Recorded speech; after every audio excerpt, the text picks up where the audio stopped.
नमस्कार, शुभ संध्या आप सभी को। हिंदी की बात के मंच पर आप सभी का हार्दिक अभिनंदन।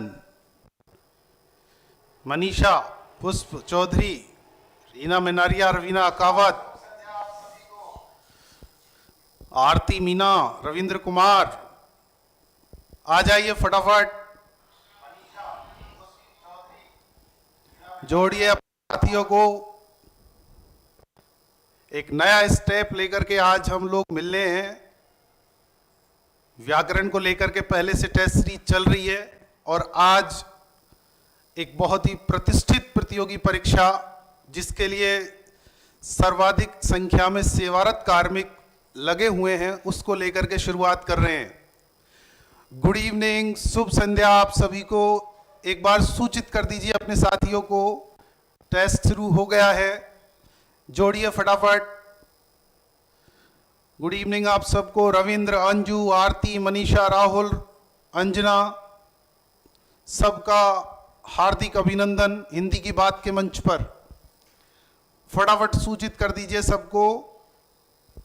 आज असिस्टेंट प्रोफेसर में हिंदी साहित्य को लेकर के और टेस्ट सीरीज शुरू हो रही है, टेस्ट पेपर नंबर 1, और इसका सीधा फायदा आप लोगों को मिलने वाला है परीक्षा के दौरान, क्योंकि ये परीक्षा ऑनलाइन पैटर्न पे है। तो जैसे क्वेश्चंस यहाँ पर आप लोग ऑनलाइन सॉल्व करेंगे, बस थोड़ी सी दूरी कम होगी। वहाँ पर लैपटॉप या कंप्यूटर के सामने बैठ करके आप एग्जाम दे रहे होंगे, वो ऑनलाइन पैटर्न पर, और यहाँ मोबाइल पर या लैपटॉप पर आप घर पर बैठ करके और अभ्यास करें। बहुत शानदार प्रश्नोत्तरी आपके लिए लेकर के आज आए हैं हिंदी की बात के मंच पर। फटाफट जोड़िए सभी को। स्वागत आप सबका।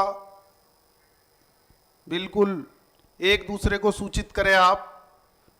असिस्टेंट प्रोफेसर परीक्षा को लेकर के जो अभ्यर्थी भरसक प्रयास कर रहे हैं, भरपूर मेहनत कर रहे हैं, सेवा में होने के कारण वो स्वाध्याय को कम समय दे पा रहे हैं, तो ये प्रश्नोत्तरी उनके लिए रामबाण सिद्ध होगी।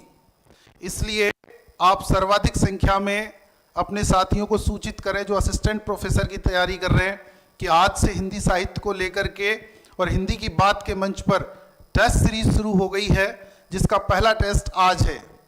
फटाफट जुड़ जाइए आप सब। कुंज बिहारी भी आ गए हैं, स्वागत आपका। सभी सूचित कर दीजिए एक दूसरे को। बिमला भी आ गई हैं, नमस्ते सर जी, नमस्ते बिमला। जोड़िए फटाफट अपने साथियों को, जिससे शुरुआत करें आज के टेस्ट की। आप सबको असिस्टेंट प्रोफेसर के लिए बहुत बहुत शुभकामनाएं, मंगल कामनाएं। ईश्वर आप सभी के सपने साकार करे और आप असिस्टेंट प्रोफेसर सहायक आचार्य कॉलेज शिक्षा में महाविद्यालय के व्याख्याता बनकर के और महाविद्यालय में विद्यार्थियों को मार्गदर्शित करें हिंदी में। बहुत बहुत शुभकामनाएं। फटाफट जुड़ जाइए और एक दूसरे को सूचित करिए। चलिए सभी साथी आते हैं, तब तक हम विद्या की माता सरस्वती और भगवान गणेश से टेस्ट सीरीज की निर्विघ्न शुरुआत के लिए प्रार्थना करते हैं, कामना करते हैं। वर्णानाम अर्थ संघानाम रसानाम छंदसाम अपि मंगलानाम च कर्तारो वंदे वाणी विनायको। आइए शुरुआत करते हैं हिंदी साहित्य के टेस्ट पेपर नंबर 1 की, जिसका विशेष प्रयोजन है कि वह असिस्टेंट प्रोफेसर की तैयारी करने वाले अभ्यर्थियों के लिए बहुत ही लाभदायक होगा। आप लोग जोड़िए सबको, बिल्कुल फटाफट जोड़िए सबको। भूपेश कुमार, गुड इवनिंग, शुभ संध्या भैया। बिल्कुल लक्ष्य भी आ गए हैं, सबको नमस्कार, हार्दिक अभिनंदन, स्वागत हिंदी की बात के मंच पर आप सभी का। हिंदी साहित्य को लेकर के बहुत शानदार प्रश्नोत्तरी आज आयोजित होने वाली है, इसलिए फटाफट एक दूसरे साथियों को जो तैयारी में लगे हुए हैं असिस्टेंट प्रोफेसर की में, उनको जोड़िए। और ये प्रश्नोत्तरी आगे चल के आपको जहां भी हिंदी साहित्य है सिलेबस में वहां भी काम आएगी। और मैं ये कहता हूं कि ये सीधा सीधा आपको लाभ देने वाली है एग्जाम के दौरान। प्रहलाद नाहर भी आ गए, नमस्ते, बिल्कुल नमस्ते भैया। जोड़िए अपने साथियों को, बहुत ही शानदार प्रश्नोत्तरी आपके लिए हिंदी की बात के मंच पर है।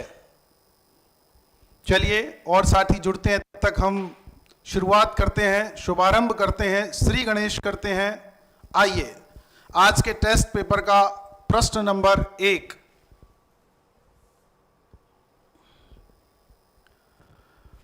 देखिए, आप सबको साफ साफ दिखाई दे रहा होगा। पहला प्रश्न है, हिंदी काल में काल विभाजन। ये है प्रश्न इस तरह से, हिंदी में काल विभाजन और नामकरण की दृष्टि से प्रथम इतिहास ग्रंथ किसका है। आप लोगों ने यदि सिलेबस ध्यान में रखा हो असिस्टेंट प्रोफेसर एग्जाम का, तो आपको पता होगा पहले प्रश्न पत्र जो है, जिसमें 150 प्रश्न आने हैं, वो भाषा विज्ञान को और विभिन्न रचनाओं को लेकर के है, व्याकरण सहित। और दूसरा प्रश्न पत्र पूरा का पूरा हिंदी साहित्य का इतिहास है, जहां पर यूनिट फर्स्ट में आप लोगों को मिलेगा सीधा सीधा हिंदी साहित्य में इतिहास लेखन की परंपरा, काल विभाजन और नामकरण। ये यूनिट फर्स्ट ग्रेड में भी सेम डिटो यही है और असिस्टेंट प्रोफेसर में भी यही है। तो इसमें उससे संबंधित ही पहला प्रश्न लिया है आज के में। पहला प्रश्न है कि हिंदी में काल विभाजन और नामकरण की दृष्टि से प्रथम इतिहास ग्रंथ किसका है। विकल्प है 4। पहला विकल्प है गारसादा तासी, दूसरा विकल्प है शिव सिंह सेंगर, तीसरा विकल्प है जॉर्ज ग्रियर्सन और चौथा विकल्प है आचार्य रामचंद्र शुक्ल। हिंदी साहित्य के भीष्म कह सकते हैं उनको। यदि किसी ने हिंदी साहित्य पढ़ा है और आचार्य शुक्ल के बारे में नहीं पढ़ा, तो उसका पढ़ना बिल्कुल शून्य है। पर्याय है हिंदी साहित्य के, और इतिहास लेखन में तो सब कुछ इन्हीं पर है निर्भर। कह सकते हैं कि आधे में अजगर और आधे में सब घर आचार्य शुक्ल के लिए। जवाब आने लग गए आपके।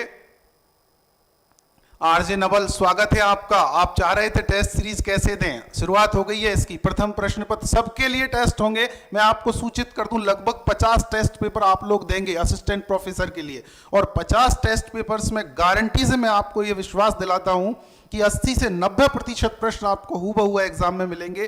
कारण यह है कि हम किसी तरह की कोई चीटिंग नहीं करते, हम लोग मेहनत कर रहे हैं और उन तमाम पहलुओं पर विचार करेंगे जो पूछे जाते हैं और जो मुख्य आधार हैं सिलेबस के। इसलिए पूरा फायदा आपको मिलने वाला है। आप सर्वाधिक संख्या में अभ्यर्थियों को जोड़िए और इस चैनल को सब्सक्राइब करवाइए, जिससे कि अधिकतम को लाभ इसका मिल सके। जवाब आपके आने लग गए होंगे। हिंदी में काल विभाजन और नामकरण की दृष्टि से प्रथम इतिहास ग्रंथ किसका है। पहला जवाब दे रहे हैं 3, अनु रोहानी का जवाब दे रही है 1, राधा मेनारिया 1, विभा मेम 3 कह रही हैं, रवीना कावत 4 कह रही हैं, रीना 4 कह रही हैं। बिल्कुल दीजिए जवाब आपके। बिमला बता रही हैं 3, गिरिराज बता रहे हैं 3, भूपेश कह रहे हैं रीट में नहीं है। हाँ बिल्कुल भैया, रीट में नहीं है, ये है साहित्य जहां सिलेबस में है। सबसे ज्यादा ये फिलहाल उपयोगी है असिस्टेंट प्रोफेसर के लिए, और बाकी आधारभूत टॉपिक है पूरा का पूरा। जहां भी साहित्य है वहां पर ये तमाम बातें आपसे होनी है और हुई हैं। First grade, second grade, assistant professor, net, JRF, slate जिसको सेट भी कहते हैं। प्रकाश परिहार लिख रहे हैं ग्रियर्सन, रानी राठौड़ कह रही हैं 3, दिनेश शर्मा बता रहे हैं 1। बिल्कुल जवाब दीजिए आप, फटाफट जोड़िए साथियों को। बहुत ही शानदार काम है ये, और कम समय में अधिकतम अंक अर्जित करने का बेहतर से बेहतर तरीका है अभ्यास, प्रैक्टिस। इसलिए आप इन टेस्ट पेपर्स को हल्के में ना लें, इनको शानदार तरीके से पढ़ें और अभ्यास करें। चर्चा कर लेते हैं। हिंदी में काल विभाजन और नामकरण की दृष्टि से प्रथम इतिहास ग्रंथ किसका है। गारसादा तासी पहला विकल्प है। इन्होंने काल विभाजन और नामकरण का कोई प्रयास नहीं किया। जब हम इनकी इतिहास ग्रंथ के पुस्तक की समीक्षा करते हैं तो हम पाते हैं कि गारसादा तासी की सबसे बड़ी कमी थी कि हिंदी साहित्य का जो इतिहास लिख रहे हैं, और इतिहास की पहली शर्त है कि उसमें काल विभाजन और नामकरण होना चाहिए, लेकिन गारसादा तासी ये काम नहीं कर सके। शिव सिंह सेंगर के साथ उपलब्धि जुड़ी हुई है कि हिंदी साहित्य का हिंदी भाषा में लिखित प्रथम इतिहास ग्रंथ था इनका शिव सिंह सरोज, लेकिन इनके साथ भी वही कमी थी कि काल विभाजन और नामकरण का कोई प्रयास इन्होंने नहीं किया। प्रीति शर्मा स्वागत आपका। और नंबर 3 विकल्प है जॉर्ज ग्रियर्सन। जॉर्ज ग्रियर्सन हमारे लिए हिंदी साहित्य में इतिहास लेखन की परंपरा में एक बहुत बड़ा हस्ताक्षर है, बहुत बड़ा नाम है। भले ही अंग्रेजी के विद्वान हैं और इन्होंने अपना इतिहास ग्रंथ हिंदी का अंग्रेजी में लिखा, जो कि उसकी एक नकारात्मक आलोचना का सबसे बड़ा कारण बना, लेकिन बावजूद इसके बहुत बड़ा काम इन्होंने किया, एक नई परंपरा को जन्म दिया, और वो थी कि इतिहास लेखन में काल विभाजन और नामकरण का प्रयास जॉर्ज ग्रियर्सन ने ही सर्वप्रथम किया था। जॉर्ज ग्रियर्सन ने 1889 ईस्वी में अपना हिंदी साहित्य का इतिहास ग्रंथ प्रकाशित किया।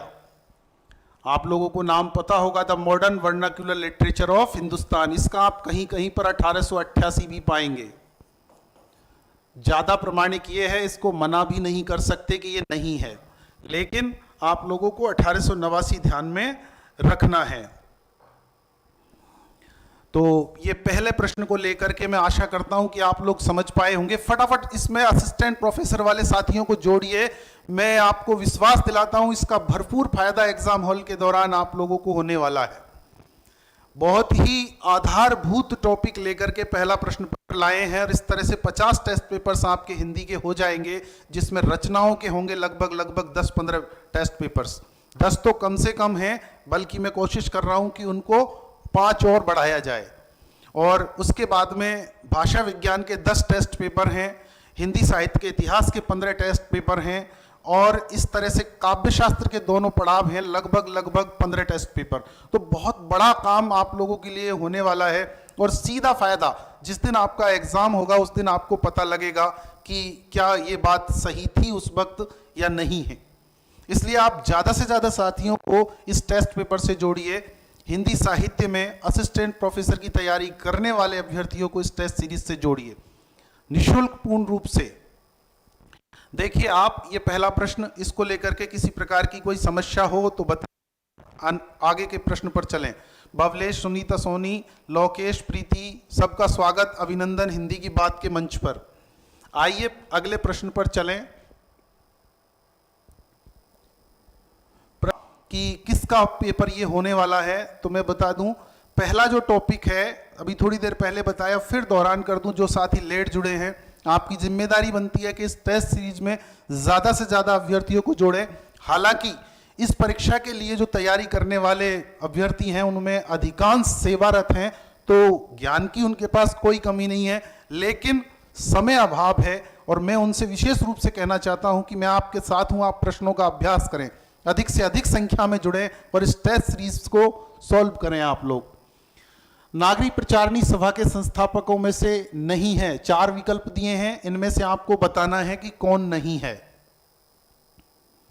आने लग गए जवाब, बिल्कुल। 3 का रानी राठौड़, 2 का 3, नंबर 3 चल रहा है, प्रश्न नंबर 3। बिल्कुल जवाब दें, आने लग गए आपके।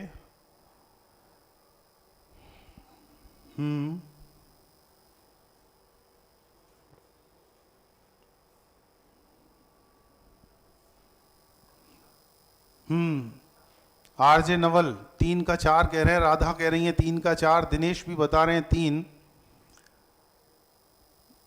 आपके कमेंट्स 5-7 सेकंड बाद आते हैं मुझ तक नेटवर्क के कारण, तो इसलिए आप ये ना सोचे मेरा कमेंट्स पढ़ा नहीं।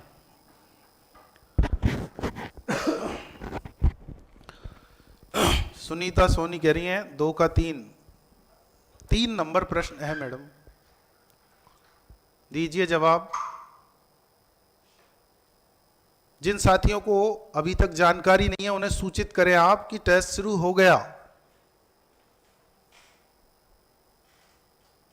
ज्यादा आप पढ़ नहीं पा रहे, घर पर स्वाध्याय नहीं कर पा रहे हैं, तो कम से कम टेस्ट सीरीज जरूर ज्वाइन करें। चलिए चर्चा कर लेते हैं इस पर, ध्यान दें थोड़ी देर के लिए। नागरिक प्रचारणी सभा, आपको जानकारी होगी कि 16 जुलाई 1893 को इसकी स्थापना हुई थी। नागरिक प्रचारणी सभा की क्वींस कॉलेज के 3 स्टूडेंट थे, उन तीनों ने 9वीं कक्षा में पढ़ते थे। ये फैक्ट्स जो मैं बोल रहा हूं ध्यान रखना, उन तीनों ने मिलकर के नागरिक प्रचारणी सभा की स्थापना की थी, वो इसके संस्थापक कहलाते हैं। और वो तीन थे, श्याम सुंदर दास, शिव कुमार सिंह और राम नारायण मिश्र। इस प्रश्न का जवाब हो जाएगा मदन मोहन मालवीय नहीं थे। और उसके जो प्रथम अध्यक्ष बने थे वो थे आधुनिक हिंदी के पिता। कौन हैं प्रथम अध्यक्ष? नागरी प्रचारणी सभा ने बहुत रिसर्च किया है हिंदी में, बहुत काम किया है। उसके प्रथम अध्यक्ष बने थे भारतेंदु हरिश्चंद्र के बुआ के बेटे, फुफेरे भाई थे बाबू राधा कृष्ण दास। तो ये फैक्ट में आप कंफ्यूज ना हो कभी भी, अलग अलग हैं सभी फैक्ट और ये बहुत काम आने वाले हैं आगे चल करके आपको। एक बार देख लीजिए, नागरी प्रचारणी सभा की स्थापना हुई 16 जुलाई 1893 ईस्वी को और उसके संस्थापक थे क्वींस कॉलेज में पढ़ने वाले नवीं कक्षा के 3 स्टूडेंट थे, श्याम सुंदर दास, शिव कुमार सिंह और राम नारायण मिश्र। और इस नागरी प्रचारणी सभा के प्रथम अध्यक्ष बने बाबू राधा कृष्ण दास। ये फैक्ट आप लोग परीक्षा तक ध्यान रखना। अगले प्रश्न पर चलते हैं। आज की टेस्ट सीरीज का प्रश्न नंबर 4।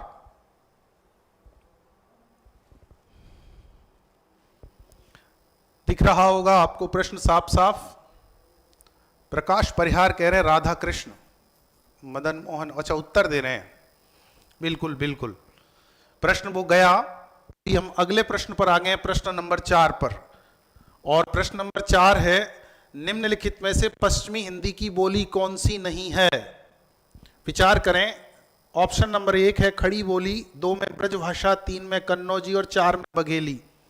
आप बड़े प्रसन्न होंगे उस दिन जिस दिन आपकी असिस्टेंट प्रोफेसर की एग्जाम लग रही होगी कि वाह, ये प्रश्न तो हम पहले हल कर चुके हैं।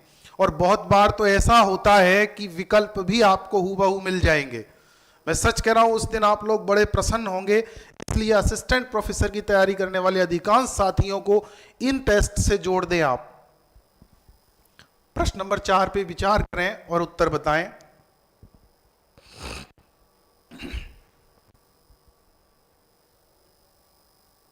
जवाब आने लग गए आपके, गुड, दीजिए जवाब। बिल्कुल, 4 और बलवीर सिंह लिख रहे हैं उत्तर ही लिख दिया बघेली। बिल्कुल, चलिए चर्चा कर लेते हैं इस प्रश्न पर। पश्चिमी हिंदी की जो बोलियां हैं हिंदी भाषा परिवार में, वे हैं ब्रज, बांगरू जिसको हरियाणवी कहते हैं,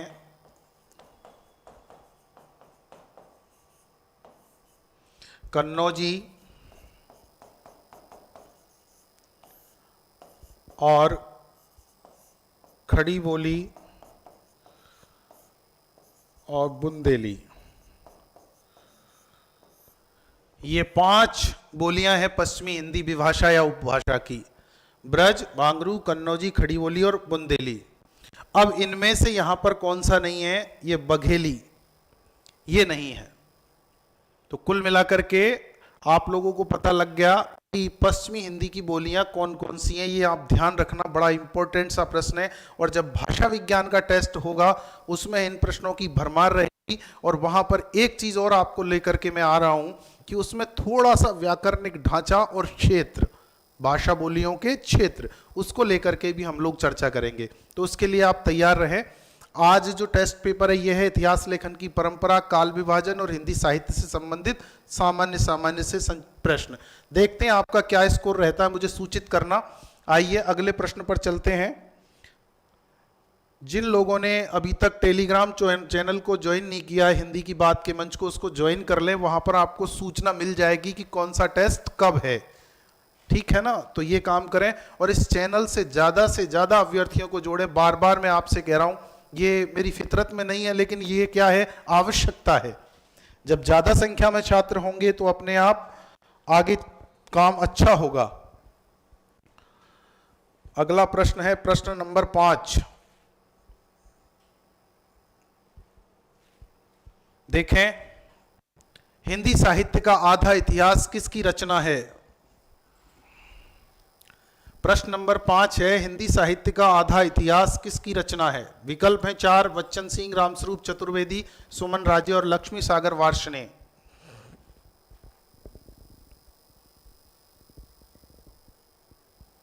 जवाब दें प्रश्न नंबर 5 का।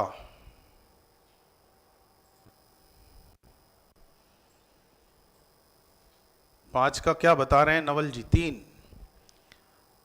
अन्नू बता रही हैं सुमन राजे। अच्छा, मनीषा बता रही हैं 3, बलबीर सुमन राजे।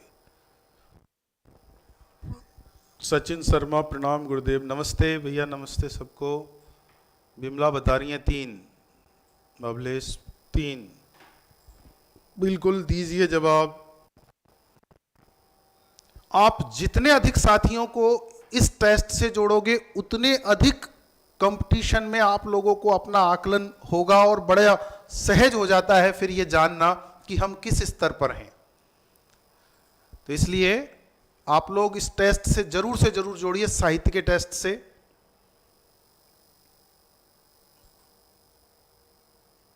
बिल्कुल, चलिए जवाब आपके आए हैं, चर्चा करते हैं इस पर हल्की सी।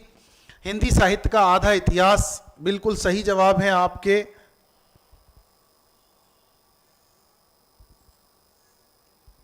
सुमन राजे की रचना है। 2003 में प्रकाशित है ये इतिहास ग्रंथ, हिंदी साहित्य का आधा इतिहास। और एक 2013 में आया था, इसका भी ध्यान रखना। परंपरागत जो आपको ध्यान है उनके अलावा हिंदी साहित्य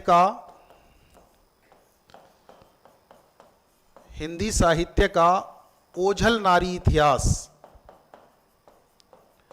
ओझल नारी इतिहास, ये भी आप ध्यान रखना। हम परंपरागत लगभग 7 इतिहास ग्रंथों पे चर्चा करते हैं इतिहास लेखन की परंपरा में, और उसके बाद में संक्षेप में इतिहास ग्रंथ का नाम, प्रकाशन वर्ष और उसका जो लेखक है उसकी। ये नीरजा माधव की रचना है, नीरजा माधव। इसको भी आप लोग ध्यान रखना परीक्षा के जब तक आपकी नहीं लगे तब तक। तो ये प्रश्न था हिंदी साहित्य का आधा इतिहास। अगले प्रश्न पर बात करते हैं, प्रश्न नंबर 6 पर। बहुत ही शानदार क्वेश्चंस हैं इस पूरे टेस्ट पेपर में।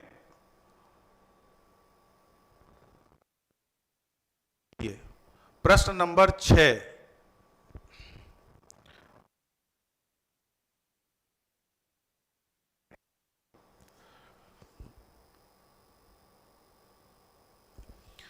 भक्त कवियों के विषय में जानकारी देने वाली हिंदी की प्रथम पुस्तक है, कौन सी है? प्रश्न नंबर 6 है, भक्त कवियों के विषय में जानकारी देने वाली हिंदी की प्रथम पुस्तक कौन सी है? नंबर 1 विकल्प है भक्तमाल, नंबर 2 84 वैष्णवन की वार्ता, नंबर 3 कालिदास हजारा और नंबर 4 श्रीमद् भागवत पुराण। बहुत ही शानदार प्रश्न है, जवाब दीजिए इसका, करिए विचार।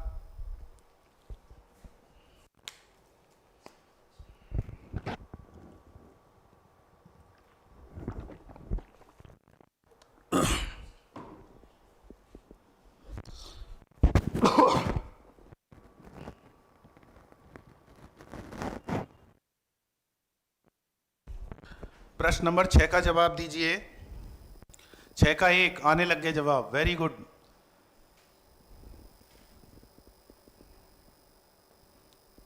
अरे वाह, शानदार। बिल्कुल बिल्कुल दीजिए जवाब सभी।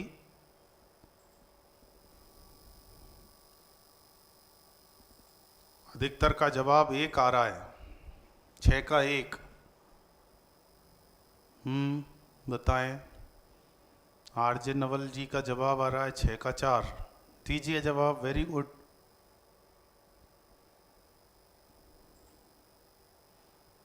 आशीष का आ रहा है 1। चलिए हल्की सी चर्चा करते हैं इस पर। भक्त कवियों के विषय में जानकारी देने वाली हिंदी की पहली पुस्तक है भक्तमाल। 1585 ईस्वी में नाभादास ने इसको लिखा था और 316 छप्पियों में 2 से भक्त कवियों का वर्णन उन्होंने किया है इसमें।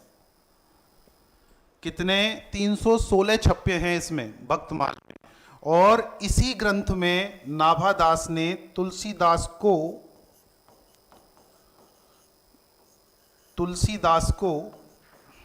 भक्त कवि तुलसीदास को अपने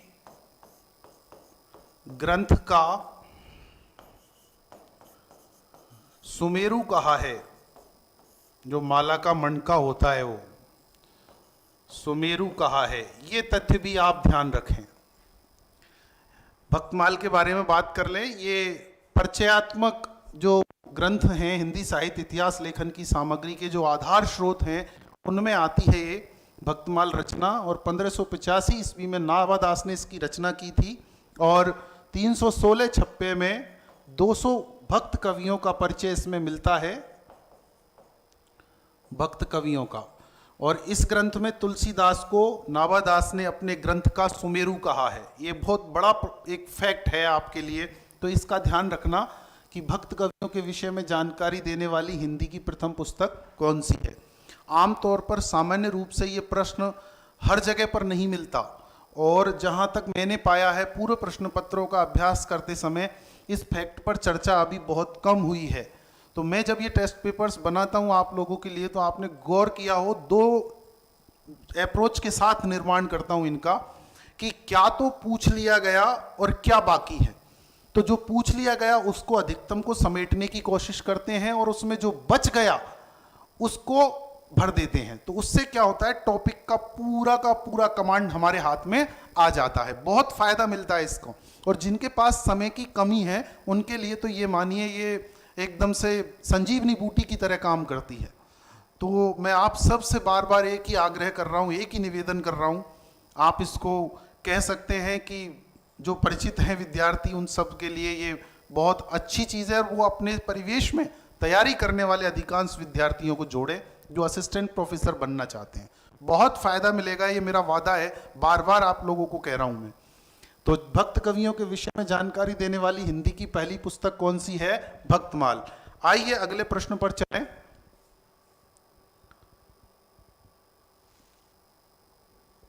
प्रश्न नंबर 7, आज के टेस्ट पेपर का प्रश्न नंबर 7।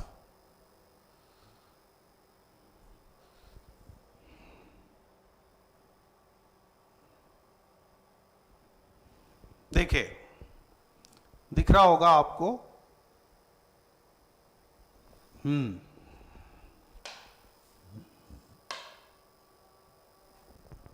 निम्नलिखित इतिहास ग्रंथ और उनमें वर्णित हिंदी कवियों की संख्या के संबंध में, निम्नलिखित इतिहास ग्रंथ और उनमें वर्णित हिंदी कवियों की संख्या, ये कटा हुआ है शायद, देखते हैं इसको और छोटा करके। हाँ, इस तरह से है ये प्रश्न।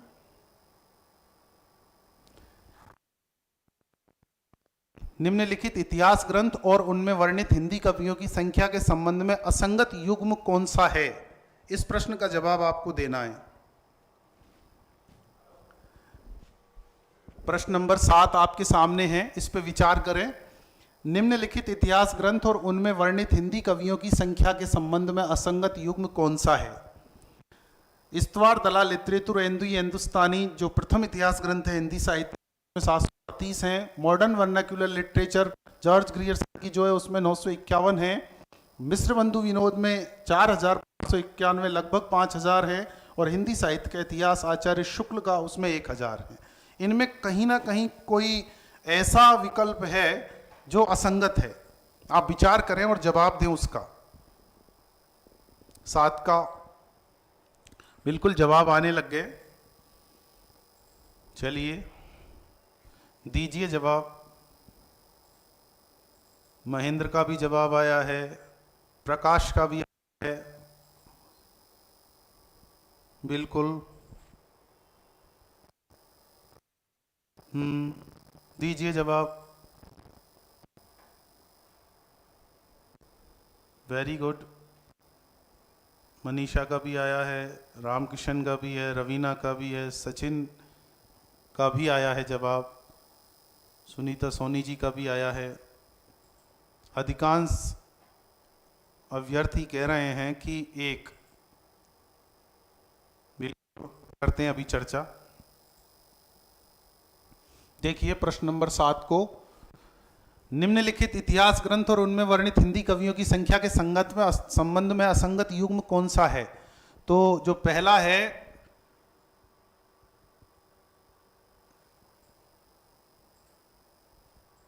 उसको देखिए, इस्तवार दला लिटरेतुर एंदु हिंदुस्तानी, इसमें 738 कवि है। गासा दत्तासी ने ये इतिहास ग्रंथ लिखा था, लेकिन ये 738 कवि कुल हैं, इनमें हिंदी के तो मात्र 72 हैं।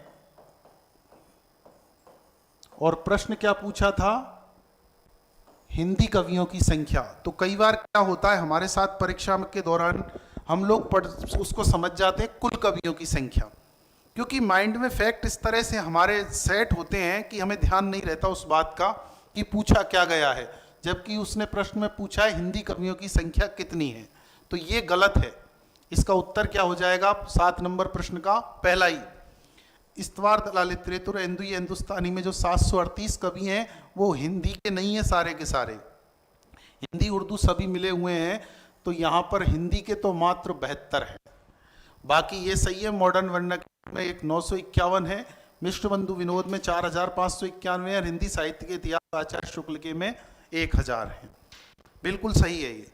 तो आशा करता हूँ आप लोग इस बात से सहमत होंगे और कंसेप्ट भी समझ में आया होगा। अगले प्रश्न की तरफ चलते हैं। प्रश्नों की संख्या ज़्यादा है, आपका कोई सवाल हो तो आप लोग उस पर बात कर सकते हैं, क्योंकि यहाँ पर प्रैक्टिस को बहुत ज़्यादा वरीयता दी जा रही है। विस्तार की संभावना इसमें इसलिए कम है कि मैंने प्रश्न काफ़ी ले लिए हैं। देखें एक बार, अगला प्रश्न है प्रश्न नंबर 8।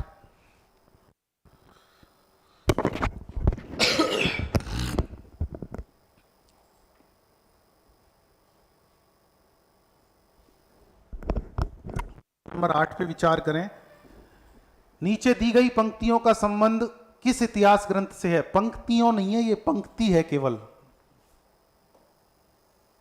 ये नहीं है।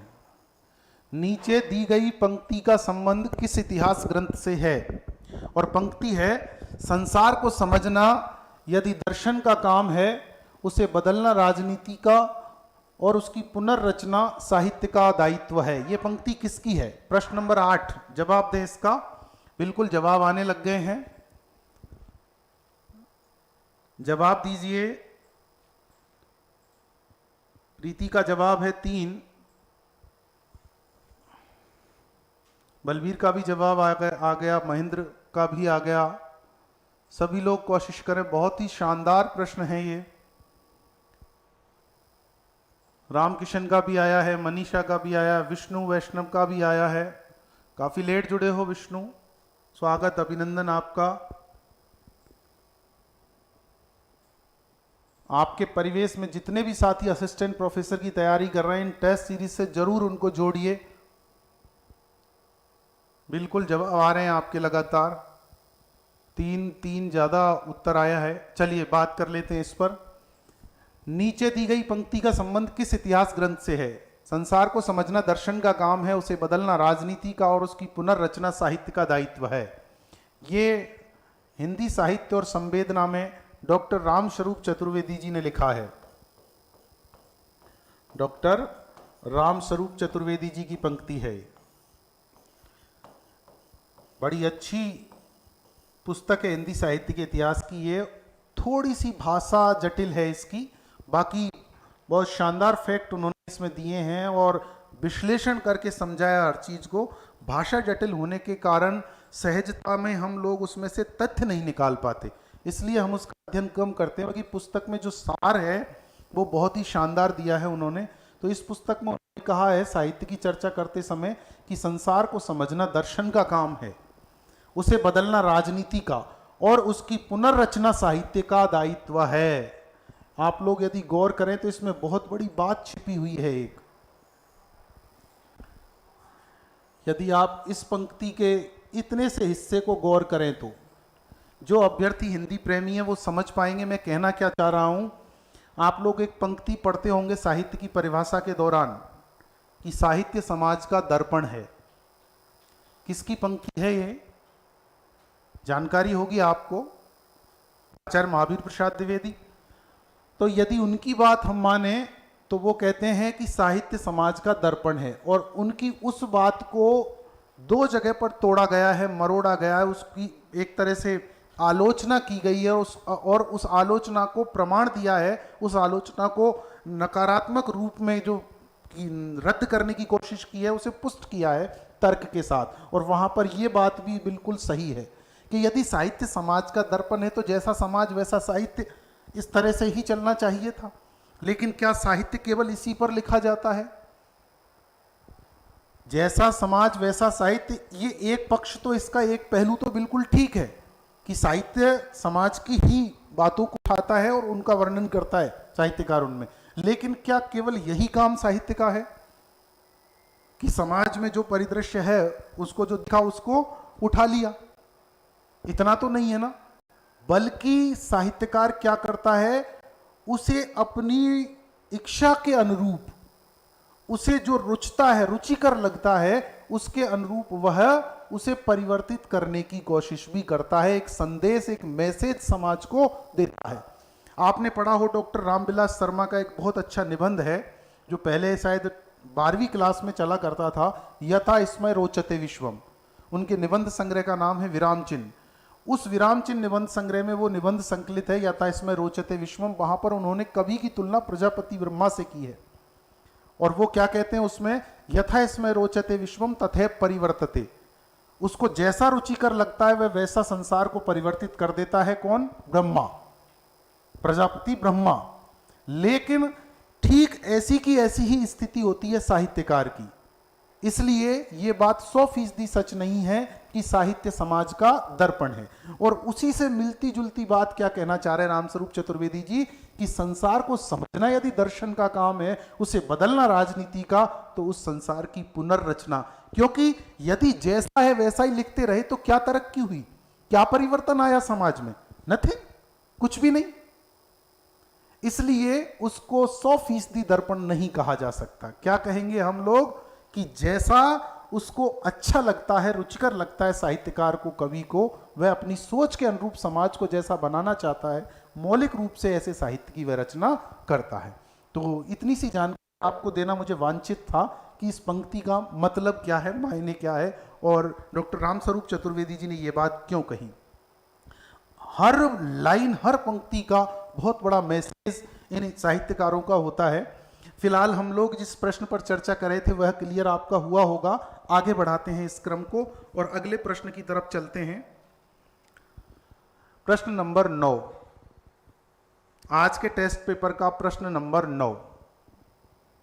बहुत ही शानदार प्रश्न है आप लोगों के लिए ये। सच मानिए, इसको जितने अधिकतम अभ्यर्थी देंगे, अपनी भागीदारी इसमें सुनिश्चित करेंगे, उनको बहुत फायदा मिलने वाला है। लेकिन वो अलग बात है कि उनकी मानसिकता में क्या चल रहा है, वो कितनी तैयारी इसको लेकर के कर पाते हैं। कई बार क्या होता है, जब हम ज्ञान से ओतप्रोत होते हैं तो किसी दूसरे का, और विशेष रूप से उस स्थिति में जब सेवारत हों, तो बहुत सारी चीज़ें हमको नगण्य दिखाई देती हैं, तुच्छ दिखाई देती हैं, जबकि उनकी महत्ता का पता तब लगता है जब हम उनको प्रैक्टिकली अनुभव कर लेते हैं कि बहुत बड़ी चूक हो गई, गलती हो गई। तो मैं नहीं चाहता कि मेरा जो ये काम चल रहा है अधिकांश अभ्यर्थियों को लाभ देने का, उससे लोग वंचित रहें। ज़्यादा से ज़्यादा साथी इससे जुड़ें, उनको सबको फायदा होगा। अरे ज़्यादा नहीं तो अभ्यास होगा, ये बहुत अच्छी बात है। और चाहते वो खुद हैं कि हमारा सिलेक्शन हो, लेकिन उसको लेकर के जितनी तैयारी वांछित है उतनी नहीं कर पा रहे हैं। प्रकाश परिहार लिख रहे हैं, साहित्य अच्छी और बुरी दोनों चीजों पर ध्यान आकृष्ट कराता है। बिल्कुल नहीं, दर्पण के साथ दीपक भी है, रास्ता दिखाता है। बलवीर लिख रहे हैं। शांगिराम जायसवाल प्रणाम, नमस्ते भैया। बिल्कुल, तो इस प्रश्न पर विचार कीजिए। 9वें प्रश्न, धीरे धीरे करके हम लोग जैसे जैसे इस सीरीज को आगे बढ़ाएंगे, प्रश्न लाएंगे, आप लोगों को बहुत कुछ नई नई जानकारियां मिलेंगी। यह ग्रंथ ग्रेट ब्रिटेन और आयरलैंड की प्राच्य साहित्य समिति की ओर से मुद्रित किया गया। कौन सा ग्रंथ किया गया? 4 विकल्प है। जवाब आ रहे हैं। 9 का 1 तासी। बिल्कुल दीजिए जवाब। अधिकांश का 1 आ रहा है।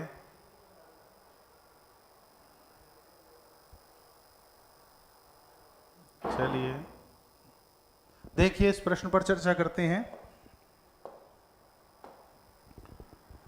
यह ग्रंथ ग्रेट ब्रिटेन और आयरलैंड की प्राच्य साहित्य समिति की ओर से मुद्रित किया गया।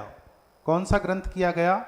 इसका जवाब है गारसादा तासी का इतिहास ग्रंथ इस्तवार दला लिटरेतुरा हिंदू हिंदुस्तानी। ये ग्रंथ पेरिस से पहला ग्रंथ है हिंदी साहित्य के इतिहास का और फ्रेंच लैंग्वेज में है। तो इसका जवाब क्या हो जाएगा? 9 का 1। चलिए अगले प्रश्न पर चलते हैं। प्रश्न नंबर 10।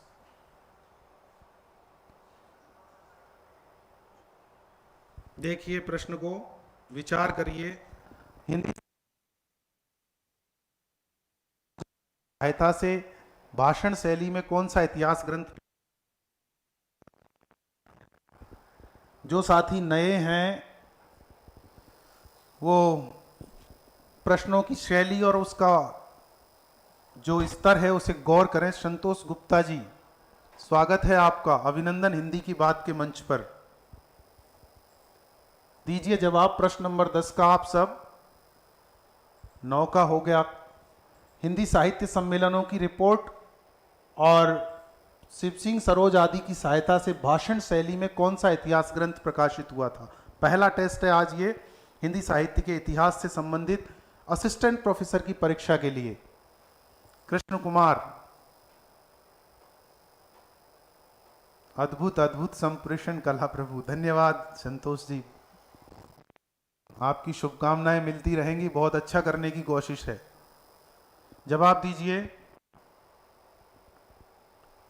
हिंदी साहित्य सम्मेलन की रिपोर्ट, यह रिपोर्टों गलत है। अंग्रेजी के शब्दों में इस तरह से बहुवचन नहीं बनते, रिपोर्ट ही रहेगा ये। हिंदी साहित्य सम्मेलन की रिपोर्ट शिव सिंह सरोज आदि की सहायता से भाषण शैली में कौन सा ग्रंथ प्रकाशित हुआ था? 10 का जवाब आने लग गया है।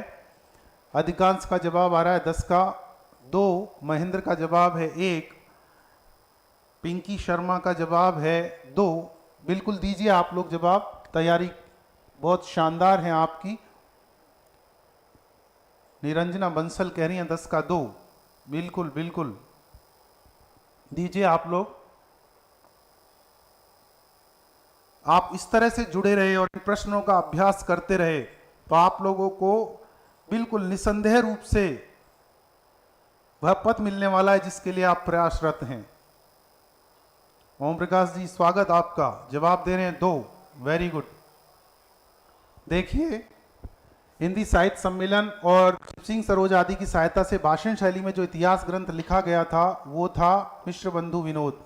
आचार्य रामचंद्र शुक्ल ने इसकी चर्चा की है, आप लोगों ने पढ़ा हो इसको। तो ये बात, इस प्रश्न का उत्तर क्या था? मिश्र बंधु विनोद। अगले प्रश्न पर चलिए। प्रश्न नंबर 11।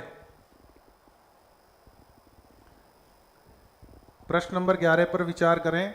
कवि का काम यदि दुनिया में ईश्वर के कामों को न्यायोचित ठहराना है तो साहित्य के इतिहासकार का काम है कवि के कामों को साहित्य इतिहास की विकास प्रक्रिया में न्यायोचित दिखा सकना। यह कथन किसका है? किस इतिहासकार ने, हिंदी साहित्य के इतिहास लेखक ने ये बात कही है? जवाब दीजिए प्रश्न नंबर 11 का।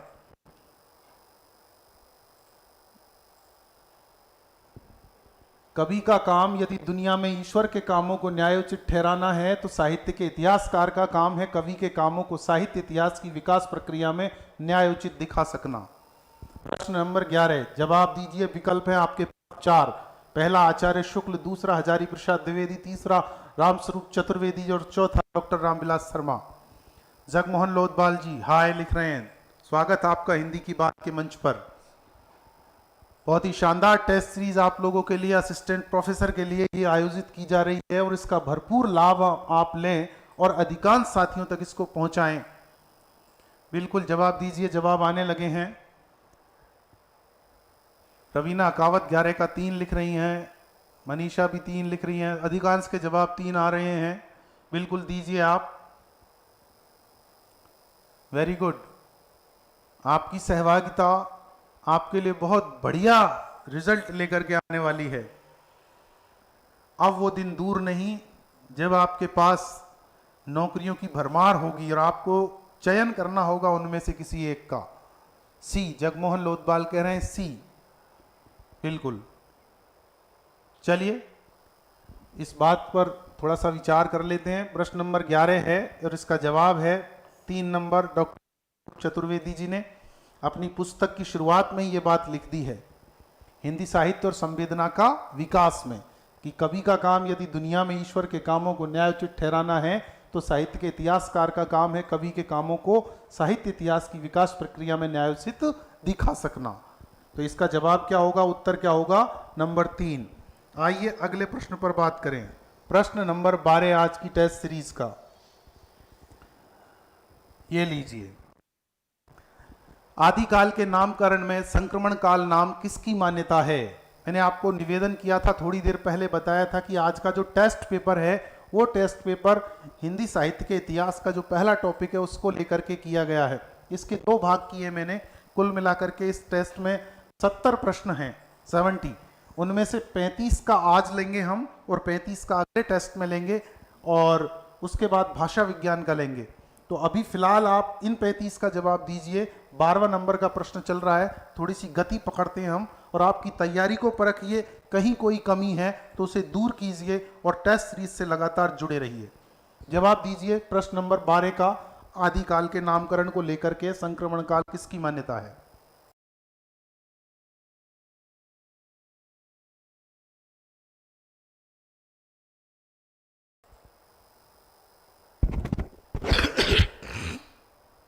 जवाब आने लग गए हैं। 12 का 2, 12 का बी। बिल्कुल, बहुत अच्छी तैयारी है आपकी। 12 का जगमोहन जी का जवाब आया है बी। ओम प्रकाश जी का है, जवाब नहीं दिया। अच्छा अच्छा, दीजिए।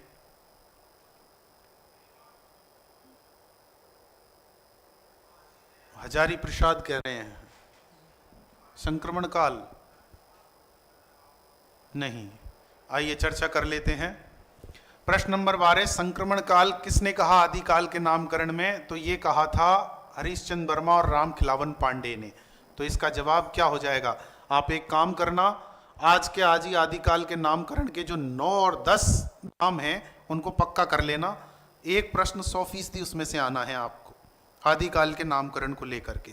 मैंने वो पूरा नामकरण ले लिया है, शामिल कर लिया है प्रश्न में। हो सकता है आज वाले पेपर में आ जाए या हो सकता है कल वाले में आ जाए। पूरा मैटर समेट लिया है, कहीं कोई दिक्कत आपको नहीं आने वाली। इसलिए आप लोग टेस्ट सीरीज को बिल्कुल अपने आप को उसमें संयोजित रखें, बनाए रखें। अगले प्रश्न पर चलते हैं। प्रश्न नंबर 13। प्रश्न नंबर 13 है, निम्न में से किस ग्रंथ के रचनाकार श्याम सुंदर दास नहीं हैं? जवाब दीजिए प्रश्न नंबर 13 का, किस ग्रंथ के रचनाकार श्याम सुंदर दास नहीं है?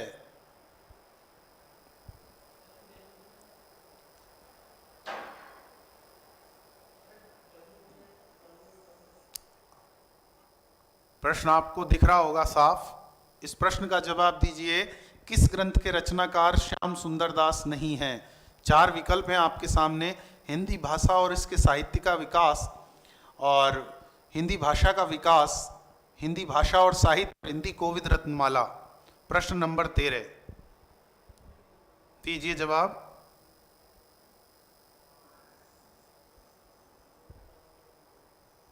जवाब आने लगे हैं। 13 का 4 कह रहे हैं रामकिशन, रवीना, राहुल कह रहे हैं 13 का 1, जगमोहन बोल रहे हैं 13 का 4। बिल्कुल, दीजिए आप लोग जवाब। अंजू का भी जवाब आया है 13 का 4, सुनीता का भी है 13 का 1। बिल्कुल बिल्कुल, दीजिए आप लोग जवाब।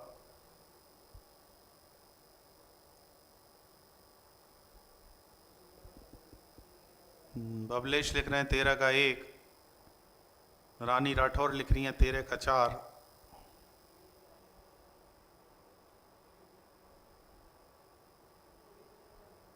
गिरिराज लिख रहे हैं 13 का 1, मनीषा कह रही हैं 13 का 1। देखिए, ये पुस्तक श्याम सुंदर दास जी की है, ये भी पुस्तक श्याम सुंदर दास जी की है, ये भी पुस्तक श्याम सुंदर दास जी की है, ये हरिऔध की है। तो प्रश्न का जवाब क्या हो जाएगा? नंबर 1। ठीक है, ध्यान रखिए आप इसको। अगले प्रश्न को देखें।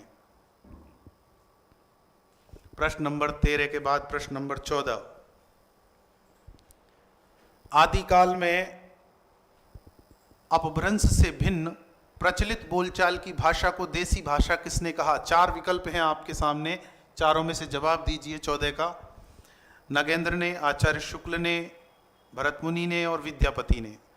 आदिकाल में अपभ्रंश से भिन्न प्रचलित बोलचाल की भाषा को देसी भाषा किसने कहा? जवाब दें आप इस प्रश्न का। प्रश्न नंबर 14। जगमोहन कह रहे हैं गलत हो गया सर। कोई दिक्कत नहीं है, लेकिन अब गलत कर लो, अभी तो घर में है, बेटी बाप की है, लेकिन वहां गलत नहीं होना चाहिए। बिल्कुल दीजिए जवाब, आने लग गए 14 के। राम बाबू जी कह रहे हैं 14 का डी। निरंजना कह रही हैं 14 का 4। बिल्कुल बिल्कुल। आप लोग ये देखिए कि प्रश्नों का स्तर क्या रखा है आपको। बहुत ही शानदार तरीके से इस प्रश्न पत्र का निर्माण किया गया है, जिसका पूरा फायदा, सीधा फायदा आप लोगों को एग्जाम के दौरान मिलेगा।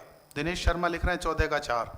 देखिए, आदिकाल में अपभ्रंश से भिन्न प्रचलित बोलचाल की भाषा को देसी भाषा का विद्यापति ने। देसिल बहना सब जन मिठा, ते ते संजपुआ भट्टा। याद करिए आप उसको। जब हम विद्यापति को पढ़ते हैं तो उनकी ये पंक्ति जरूर पढ़ते हैं हम, और कई बार पूछी भी गई है विभिन्न परीक्षाओं में।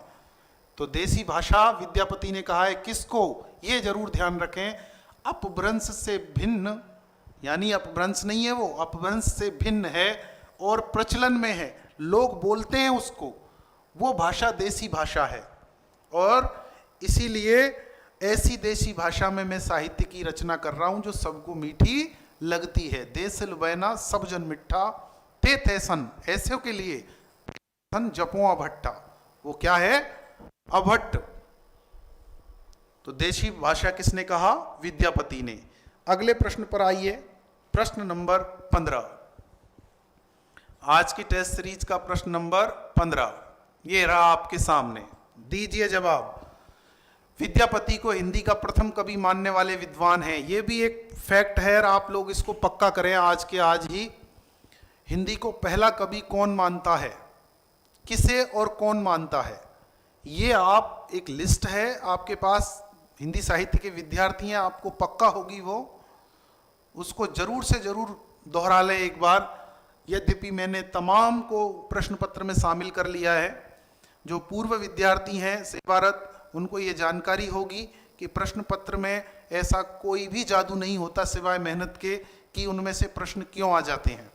वहाँ पर अधिकांश मैटर को समेट लिया जाता है, जिसको हम घर पर रह कर के पाठ्य पुस्तकों से समय अभाव के कारण नहीं पढ़ पाते, तो टेस्ट पेपर को पढ़ते ही उनका सीधा फायदा आपको परीक्षा के दौरान मिल जाता है। बलवीर सिंह जवाब दे रहे हैं बच्चन सिंह। बिल्कुल 15 का 3। क्या बात है, गुड। मनीषा का भी जवाब है 15 का 3। बिल्कुल सही है, जो लोग 15 का 3 कह रहे हैं वो बिल्कुल सही हैं। इसका उत्तर है बच्चन सिंह। विद्यापति को हिंदी का पहला कवि मानने वाले हैं बच्चन सिंह। बच्चन सिंह के इतिहास ग्रंथ का नाम ध्यान रखें। उन्होंने कब से हिंदी साहित्य की शुरुआत मानी है ये भी ध्यान रखें। मे भी ये क्वेश्चन आपके आज के टेस्ट पेपर में है, इसलिए ज़्यादा चर्चा नहीं करेंगे इस पर। अगला प्रश्न देखें, प्रश्न नंबर 16। ये रहा आपके सामने प्रश्न नंबर 16। 16 है हिंदी साहित्य 20वीं शताब्दी। जाने कितनी बार पूछा है इसको, लेकिन आप लोग इसको हल्के में नहीं ले सकते। विचार करें इस पुस्तक के लेखक कौन हैं। 16 नंबर का जवाब दें।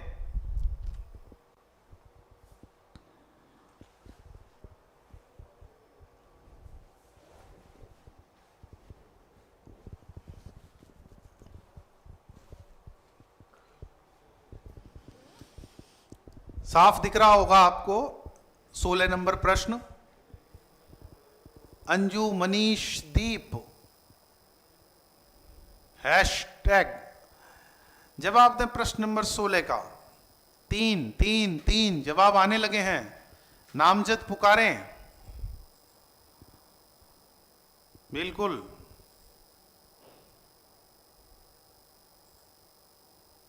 सुनीता जी कह रही हैं 16 का 3, सुनीता कुमारी मीना जी का भी 16 का 3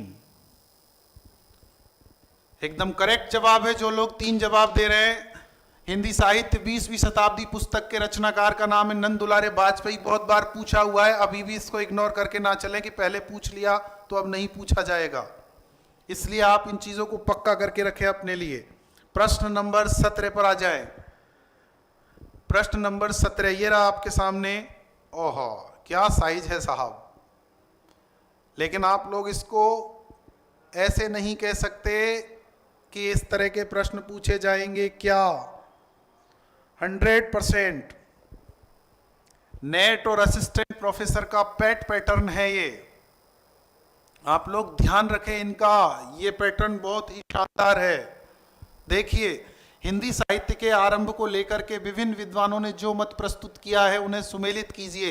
एक तरफ वर्ष दिया है, समय दिया है, दूसरी तरफ प्रस्तोता उसको मानने वाले दिए हैं और इनको मिलाना है, सुमेलित करना है। दीजिए जवाब, कौन मानता है, कब से मानता है हिंदी साहित्य की शुरुआत। बहुत शानदार प्रश्न है ये आपके लिए, बहुत ही शानदार, एक जगह पर आपको सारे फैक्ट। लेकिन शर्त ये है असिस्टेंट प्रोफेसर नेट की तैयारी करने वाले और हिंदी साहित्य जहां भी पाठ्यक्रम में है वो सभी लोग इस टेस्ट पेपर से जुड़े, और सीधा फायदा मिलेगा सितंबर के महीने में आयोजित होने वाली आपकी परीक्षा असिस्टेंट प्रोफेसर की। आपको पता लगेगा कि सर झूठे ही बात नहीं बनाते, कुछ ना कुछ तो है। और इस समय पर असिस्टेंट प्रोफेसर वाले वो अभ्यर्थी जो कि सेवारत हैं, थोड़ा सा अपनी तैयारी को गति दें। 300 प्रश्न हिंदी को लेकर के आपसे होंगे। मेरा मानना यह है कि आप उनमें 250 प्रश्न से लेकर के और आगे तक कम से कम सॉल्व करें, अटेम्प्ट करें सही, क्योंकि जहां पर सिलेक्शन की बात है, इंटरव्यू कॉल की बात है, वहाँ पर ये स्कोर आपके उस जगह बहुत काम आता है सब्जेक्ट का जब आपके नंबर 3rd पेपर में जीके वाले में कम पड़ रहे होते हैं।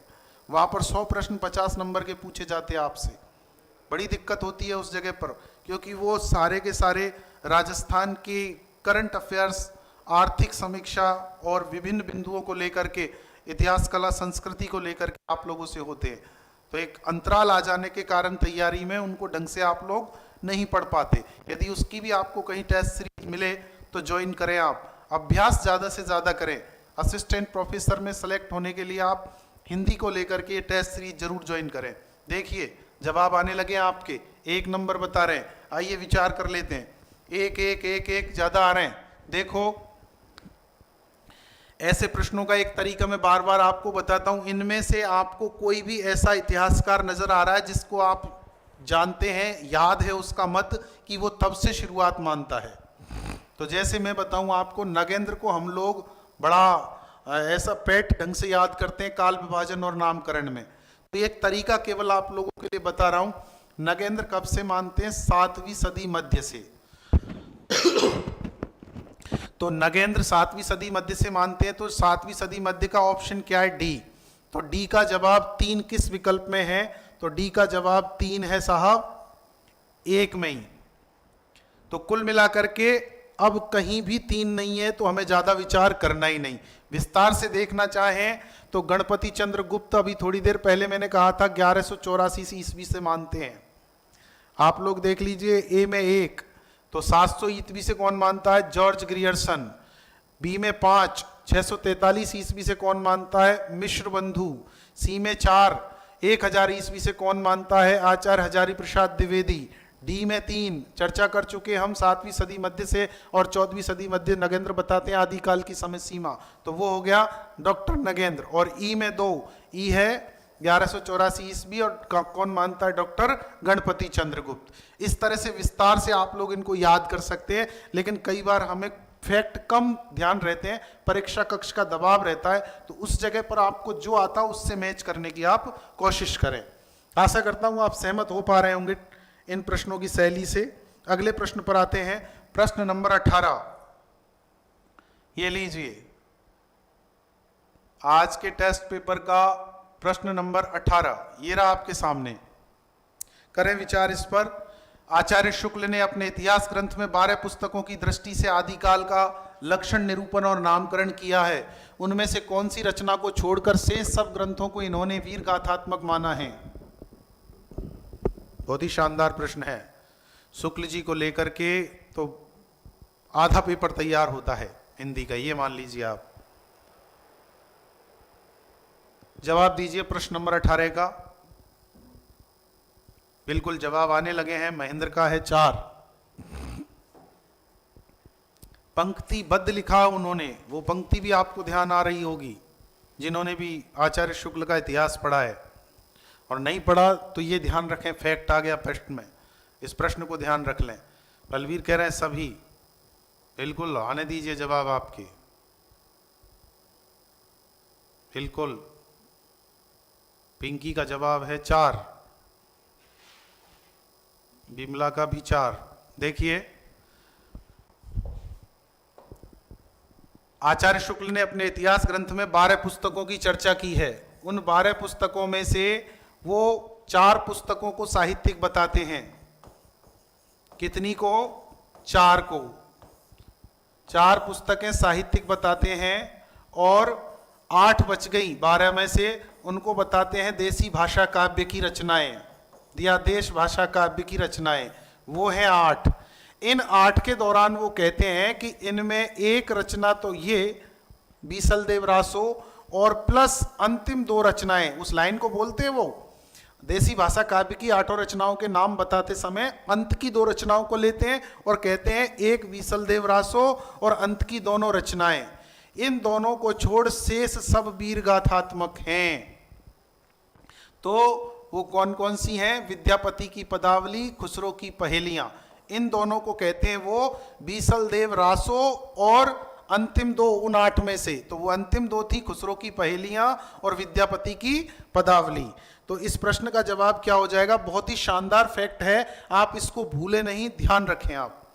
बहुत ही शानदार, और एक तरह से कह सकता हूं आप लोगों को कई बार ये पेचीदगी का सामना इनमें करना पड़ सकता है। तो आप आज ही इसको पक्का करें कि इस तरह का प्रश्न यदि शुक्ल जी के बारे में पूछा जाता है तो आप उन दोनों फैक्ट्स को ध्यान रखें। वो साहित्यिक पुस्तकों के नाम अभी अगले प्रश्न में हैं, इसलिए मैं नहीं बता रहा हूं। तो आचार्य शुक्ल के संबंध में उन्होंने 3 रचनाओं को 12 रचनाओं के आधार पर नामकरण किया आदिकाल का, वीरगाथा काल। तो 12 में से 3 को खुद खारिज कर देते हैं। उनकी एक आलोचना का बड़ा कारण है ये कि जब वो 12 पुस्तकों के आधार पर नामकरण करते हैं वीरगाथा काल, तो 3 को तो खुद ही खारिज कर देते हैं। ये आरोप लगता है उन पर, नामकरण पर, आचार्य शुक्ल के पर। जब विस्तार से आप लोग इसको पढ़ते हैं तो आपको याद आ रहा होगा। तो इसका जवाब क्या हो जाएगा? 4 नंबर। आचार्य शुक्ल ने अपने इतिहास ग्रंथ में 12 पुस्तकों की दृष्टि से आदिकाल का लक्षण, निरूपण और नामकरण किया है। उनमें से कौन सी रचना को छोड़ शेष सब ग्रंथों को वीरगाथात्मक माना है? तो 3 रचनाएं हैं, बीसल देव रासो, खुसरो की पहेलियां और विद्यापति की पदावली। इन तीनों को छोड़ करके शेष रचनाओं को उन्होंने, 9 रचनाएं बच गई, उन 9 को उन्होंने वीरगाथात्मक माना है। और अगली लाइन में लिखते हैं इन रचनाओं के आधार पर ही आदिकाल को वीरगाथा काल कहा जा सकता है। कुल मिलाकर के वो फैक्ट आपको ध्यान रखने हैं। 4 साहित्यिक पुस्तकें मानी है, 8 देश भाषा काव्य की मानी है, और उनमें से 3 ये हैं जो वीरगाथात्मक उन्होंने नहीं मानी है, और शेष 9 मानी है। तो बड़ा शानदार सा फैक्ट है ये आपके लिए, ध्यान रखना इसको। प्रश्न नंबर 19 टेस्ट पेपर फर्स्ट का असिस्टेंट प्रोफेसर के लिए प्रश्न नंबर 19। बड़ा काफी भारी भरकम सा प्रश्न है, इसको छोटा करना पड़ेगा थोड़ा सा बोर्ड को। देखें आप, मैं बोल दूंगा।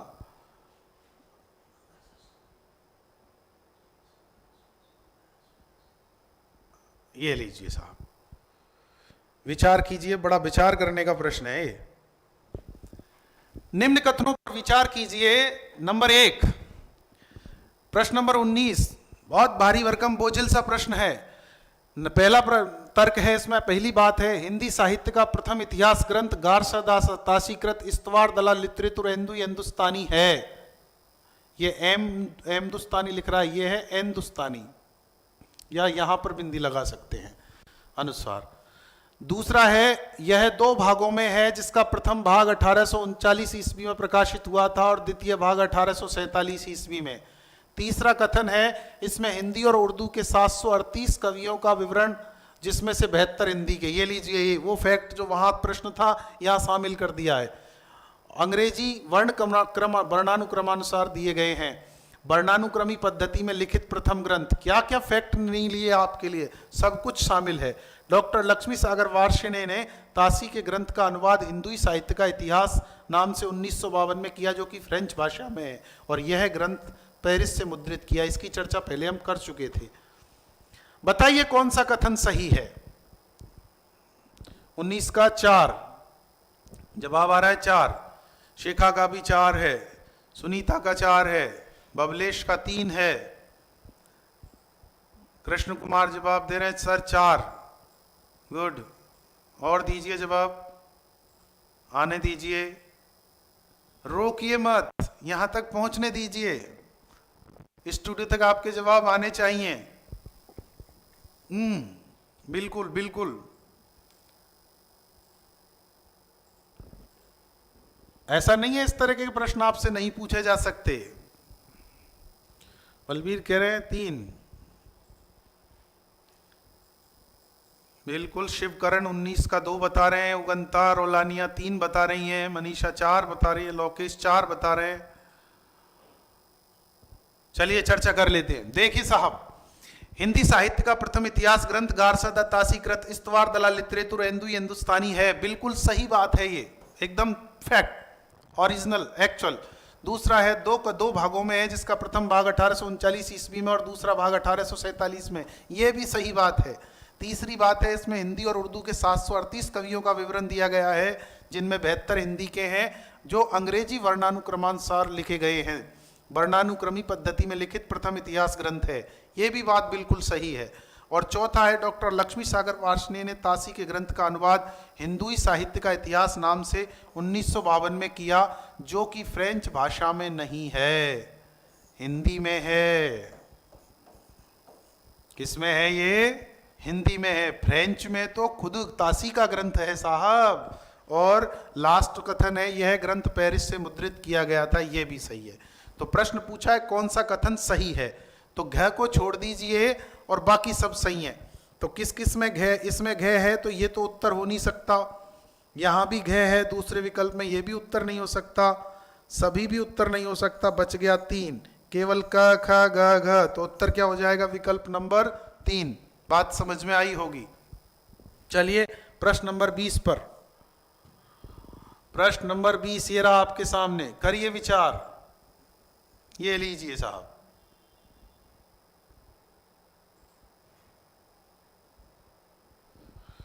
दीजिए जवाब प्रश्न नंबर 20 का। साहित्य जनता की चित्तवृत्ति का संचित प्रतिबिंब होता है, यह मत किसका है? हाँ मनोज कुमावत, स्वागत है, अभिनंदन है हिंदी की बात के मंच पर आपका। वेरी गुड, आपको शुभकामनाएं, खूब तरक्की करो उस जीवन में। हिंदी साहित्य से संबंधित जो प्रश्नोत्तरी हम लेकर के आए हैं असिस्टेंट प्रोफेसर के लिए, जिसकी सितंबर में परीक्षा आयोजित होने वाली है, उसमें 20वां प्रश्न पहले टेस्ट पेपर का, बहुत ही प्यारा प्रश्न आप लोगों के लिए, पैट क्वेश्चन जिसको बोल सकते हैं। जवाब आ गए। राम बाबू मेहर 20 का 3, रवीना भी 20 का 3, अंजना भी 20 का 3, महेंद्र भी 20 का 3। क्या बात है साहब, अधिकतम के उत्तर 3 आ रहे हैं। चलिए चर्चा कर लेते हैं इस पर। बिल्कुल सही बात है साहब। ये आचार्य शुक्ल ने अपनी पुस्तक में ही लिखा है यह कथन, इसलिए विकल्प 3 इसका उत्तर हो जाएगा। क्या कहते हैं शुक्ल जी?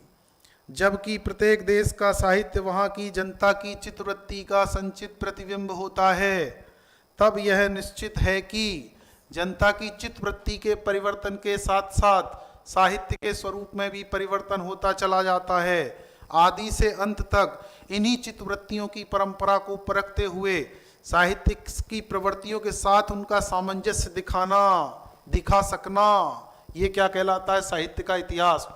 जाने कितनी बार पूछी हुई पंक्ति है ये, ध्यान रखनी है आपको। आइए प्रश्न नंबर 21 पर, अगला प्रश्न ये रहा आपके सामने, टेस्ट पेपर नंबर 1 का प्रश्न नंबर 21। ये भी पितामह का ही है साहब।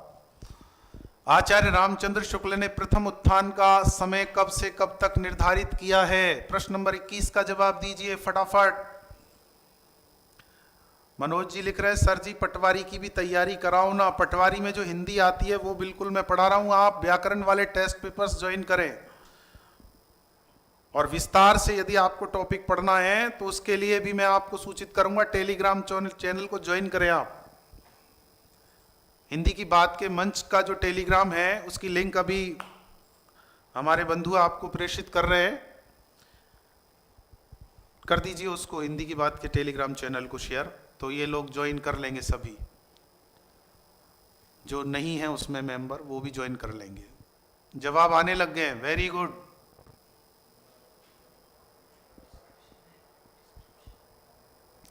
डिस्क्रिप्शन में दे रखा है, चलिए ठीक। बहुत ही शानदार प्रश्न है। और मैं एक चीज आपको बता दूं, एक बात से सूचित कर दूं, स्नेहा शुक्ला भी बी जवाब दे रही हैं, रामकिशन 3 दे रहे हैं, सुनीता कुमारी मीना 1 दे रही हैं। बिल्कुल लिंक शेयर कर दी, थैंक यू। अभी आप लोग मेरी बात सुने कि ये प्रश्न अभी तक बहुत कम बार पूछे गए हैं, तो आप इसका ध्यान रखें कि आचार्य शुक्ल ने आधुनिक काल का जो काल विभाजन किया है उसमें जो 3 उत्थान बताए हैं उसको बिल्कुल ध्यान रखें। जो आपके भाई बहन रिश्तेदार सहपाठी दोस्त जो तैयारी कर रहा है असिस्टेंट प्रोफेसर की, उनको भी सावधान कर दें कि इसकी चर्चा बहुत कम बार हुई है। और शुक्ल जी का तो एक एक कथन एक प्रश्न है, तो मैं इसलिए कह रहा हूं आपको, अकेले शुक्ल जी को लेकर के भी इतिहास में आगे नहीं बढ़ सकते और ना उन्हें छोड़कर, लेकिन आधार स्तंभ है, नींव की ईंट है ये। तो देखिए उन्होंने आधुनिक काल में जब काल विभाजन किया था तो उन्होंने रीति काल का समय माना था 1700 से लेकर के और 1900 विक्रमी तक। इस जगह पर उन्होंने रीति काल का समापन कर दिया था। आचार्य शुक्ल की मान्यता के अनुसार रीति काल कहाँ तक है? 1900 विक्रमी तक। यानी कि इसको यदि हम कन्वर्ट करें ईसवी सन में तो ये क्या हो जाएगा? 1843 ईस्वी। यानी रीति काल समाप्त कहाँ हो गया? 1843 ईस्वी में। और आधुनिक काल की क्या हो गई? शुरुआत आचार्य शुक्ल के काल विभाजन के अनुसार। लेकिन इस जगह पर आकर के आप एक बात को ध्यान रखें, वो यहाँ पर 1843 ईस्वी कह लीजिए और चाहे इसको 1900 विक्रमी कह लीजिए, शुक्ल जी ने विक्रमी में बात की है तो आपको ध्यान तो दोनों ही रखने हैं। भले ही विक्रमी में की है लेकिन आपको ईस्वी भी ध्यान रखना है। अभी हम विक्रमी में कर लेते हैं। 1900 से लेकर के 1925 विक्रमी तक। कहाँ तक? 1925 विक्रमी तक। 1900 से लेकर के और 1925 विक्रमी तक का जो समय है, यहाँ पर उन्होंने क्या कहा है? इसको गद्य में तो अलग कहा है, गद्य का आविर्भाव और प्रवर्तन की बात कर देते हैं आगे चल के, फिर उसका विस्तार कर देते हैं। ये तो गद्य में। पद्य में इसको कहा है पुरानी काव्य धारा। पुरानी काव्य धारा के कवि चल रहे हैं इसमें, और दोनों को यदि हम लोग एक जगह पर समाहित करके कहें तो ये संधि काल कहलाता है, रीति काल और आधुनिक काल का। एक फैक्ट तो ये है इसमें। और दूसरा क्या है? फिर वो 3 भागों में इसको बांट देते हैं, प्रथम उत्थान, द्वितीय उत्थान और तृतीय उत्थान। आधुनिक काल के 3 बड़े हिस्से आचार्य शुक्ल जी कर देते हैं। तो यहां पर आपसे जो प्रश्न पूछा है वो पूछा है प्रथम उत्थान का। 1925 विक्रमी का मतलब क्या हो गया? कहां तक हो गया 1925 विक्रमी? यदि हम ईस्वी सन में निकालें तो प्रकाश परिहार कह रहे हैं 1868, बिल्कुल सही जवाब दे रहे हैं। तो यहां पर 1868 से लेकर 1893 ईस्वी, ये इनका प्रथम उत्थान है।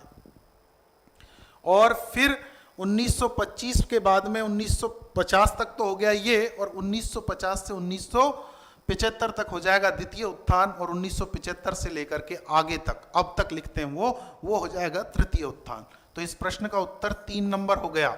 बाकी तीनों का ध्यान रखें, चर्चा बहुत कम हुई है अभी तक प्रश्नों में, इसको लेकर के प्रतियोगी परीक्षाओं में आ सकता है कभी न कभी आपके सामने। तीनों उत्थानों के कालक्रम ध्यान रखें। अगले प्रश्न पर आइए, प्रश्न नंबर 22, करिए इस पे गौर। आचार्य शुक्ल हिंदी साहित्य का आरंभ कहां से मानते हैं? बहुत शानदार प्रश्न है, जवाब दीजिए 22 का।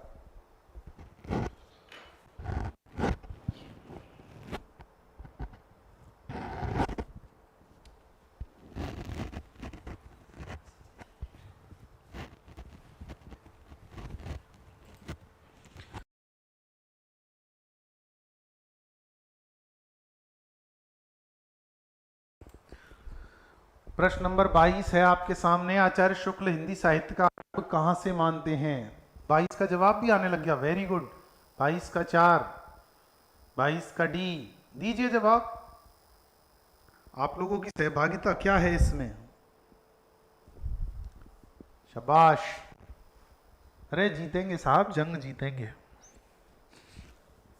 पता नहीं कैसी मुझको मेरी तकदीर दिखाई देती है, अरे अपनी सूरत किस दर्पण में देखूं, हर दर्पण में उसकी तस्वीर दिखाई देती है।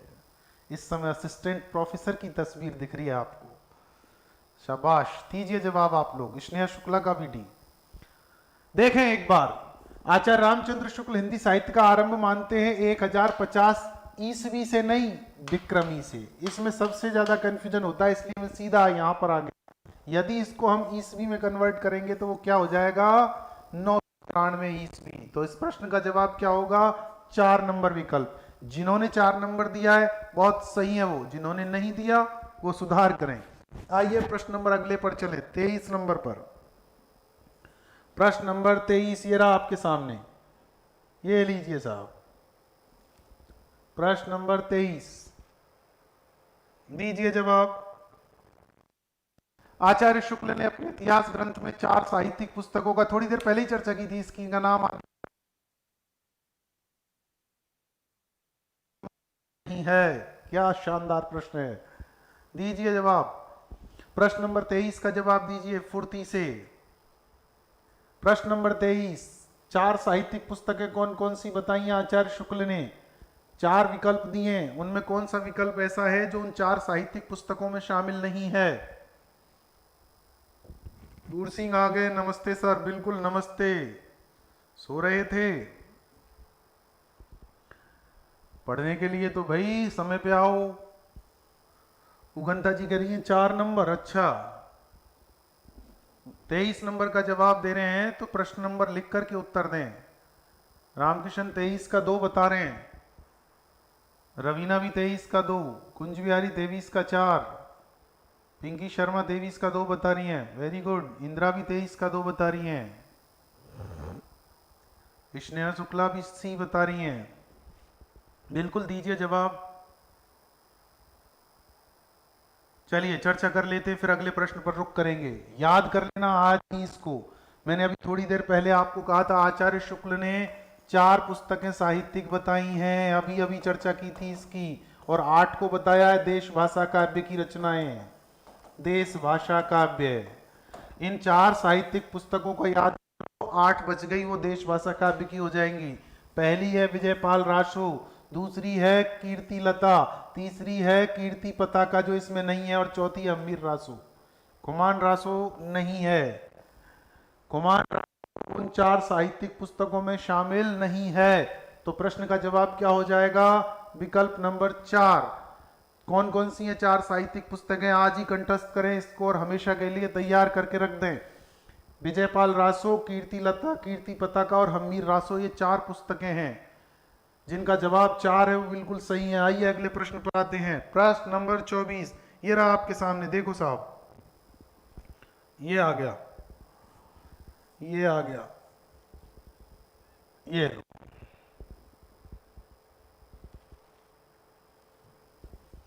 साहित्य के इतिहास को समझने के लिए उससे संबंधित जातीय परंपराओं, तदयुगीन वातावरण एवं परिस्थितियों का विश्लेषण अपेक्षित होता है।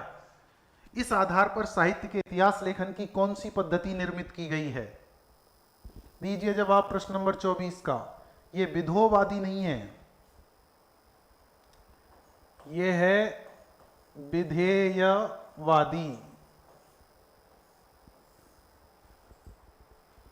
ये गलत लिखा हुआ है, इसमें टाइपिंग एरर आ गया है। दीजिए जवाब विधेयवादी, वर्णानुक्रमी, कालानुक्रमी, वैज्ञानिक। 24 के जवाब आने लग गए हैं। जंगीराम का है 4, गिरिराज का है 1 और रीना का है 4, रवीना का है 4, भुगंता का है 1, मनीषा का है 1। बिल्कुल बिल्कुल। पिंकी शर्मा लिख रही है 24 का। आगे राम बाबू महर लिख रहे हैं 24 का 1। शिखा अग्रवाल लिख रही है 24 का 1। देखिए इसको चर्चा करते हैं। साहित्य के इतिहास को समझने के लिए उससे संबंधित जातीय परंपराओं, तदयुगीन वातावरण में परिस्थितियों का वर्णन विश्लेषण अपेक्षित होता है। ये पद्धति कहलाती है विधेयवादी और इसके जनक है फ्रांसीसी विद्वान तेन महोदय। और हिंदी साहित्य में इस तरह की पद्धति को लेकर के जो इतिहास ग्रंथ लिखा वो लिखा था आचार्य रामचंद्र शुक्ल ने। आपने यदि गौर किया हो तो इसीलिए आचार्य रामचंद्र शुक्ल अपना नामकरण, काल विभाजन जो करते हैं हिंदी साहित्य में, वो भी किस प्रकार से करते हैं, इस परिस्थिति को ध्यान में रख करके। लालचंद लिख रहे हैं आज बहुत दिनों बाद आदरणीय सर को पढ़ाते देख पा रहा हूं और देखते और सुनते सुनते मेरी उस याद में खो सा गया हूं, जैसे आज भी आदरणीय के श्री चरणों में बैठकर पढ़ रहा हूं, आनंद आ रहा है। बहुत बहुत धन्यवाद मेरे प्रिय। भगवान आपकी सारी मनोकामना पूरी करे। खुश रहो, चिरंजीवी रहो, आनंद में रहो, स्वस्थ रहो और मेहनत करो, असिस्टेंट प्रोफेसर बनो। महाविद्यालय शिक्षा को बहुत ही आगे तक लेकर के जाना, पीढ़ी को हिंदी में आप लोगों ने वो मुकाम पा लिया है। बहुत मेहनत करके आप यहाँ तक पहुँचे हैं। वरिष्ठ अध्यापक बने आप पहले, फिर व्याख्याता बने हैं और अब व्याख्याता के पद पर आप सेवाएं दे रहे हैं। बहुत बहुत स्वागत, अभिनंदन आपका हिंदी की बात के मंच पर। चलिए तो आप लोग गौर करिए इस बात पर। मैं अब जहाँ था वहाँ वापस आ जाता हूँ। साहित्य के इतिहास को समझने के लिए जातीय परंपराओं, तदयुगीन वातावरण और परिस्थितियों का वर्णन विश्लेषण अपेक्षित होता है। तो कुल मिलाकर के आप इस लाइन को ध्यान रखें ना, तो ये लाइन आचार्य शुक्ल के इतिहास की परिभाषा में भी आ जाती है। वहां पर अभी थोड़ी देर पहले जो हमने बोली थी, जबकि प्रत्येक देश का साहित्य वहां की जनता की चित्तवृत्ति का संचित प्रतिबिंब होता है, वो वाली बात आप याद करें, बिल्कुल मिलती हुई दिखाई देगी आपको ये बात। और इसी पद्धति में जो इतिहास लिखना है वो कहलाता है विधेयवादी पद्धति में। और इसके जनक कौन है? फ्रांसीसी विद्वान तेन महोदय। तेन महोदय। हिंदी साहित्य में किसने विधेयवादी पद्धति में अपना इतिहास लिखा? किसने लिखा? आचार्य रामचंद्र शुक्ल ने। ये हुआ प्रश्न, समझ में आया होगा आपके। आइए अगले प्रश्न पर चलते हैं। प्रश्न नंबर 25। प्रश्न नंबर 25।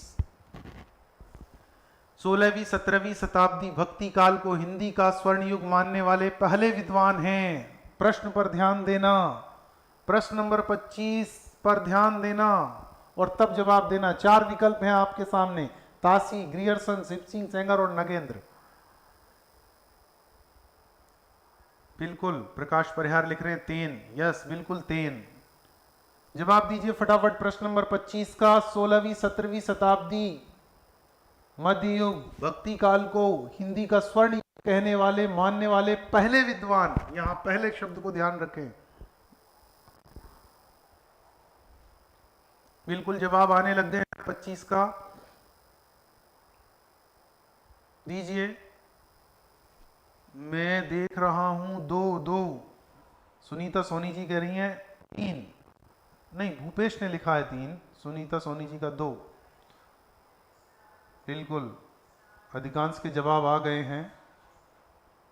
तो देखिए, प्रश्न का उत्तर हो जाएगा ग्रियर्सन। जॉर्ज ग्रियर्सन ने बुद्धदेव के बाद तुलसीदास जी को सबसे बड़ा लोकनायक कहा था। पहला फैक्ट तो ये उनका ध्यान में रखना है हमको। और दूसरा, 16वीं 17वीं सदी के मध्य युग को, ब्रैकेट में भक्ति काल को, हिंदी साहित्य का स्वर्ण युग कहा। जॉर्ज ग्रियर्सन ने, और आगे चल करके श्याम सुंदर दास भी इस बात को लिखते हैं, कहते हैं वास्तव में ये हिंदी साहित्य का है। तो आप इन फैक्ट्स को ध्यान रखेंगे। आइए अगले।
आ गई क्या?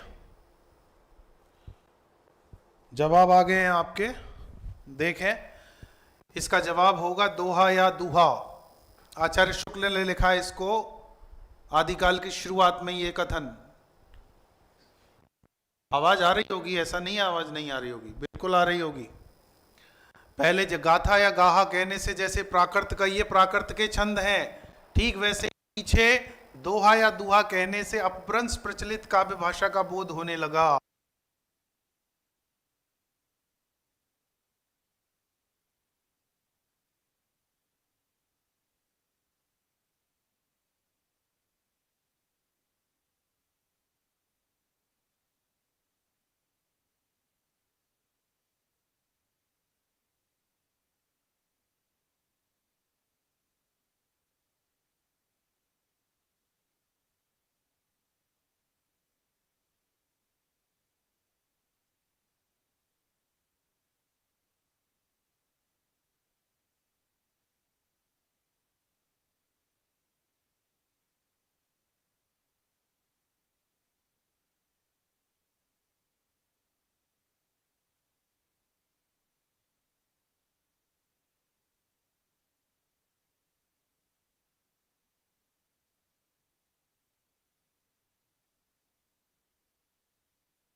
सत्ताईस में एक, 27 में एक, सबके जवाब आ रहे हैं। कुंज बिहारी लिख रहे हैं सर फिर से आवाज नहीं आ रही है। अरे भाई मैं आवाज बंद कर दी थी, पानी पी रहा था।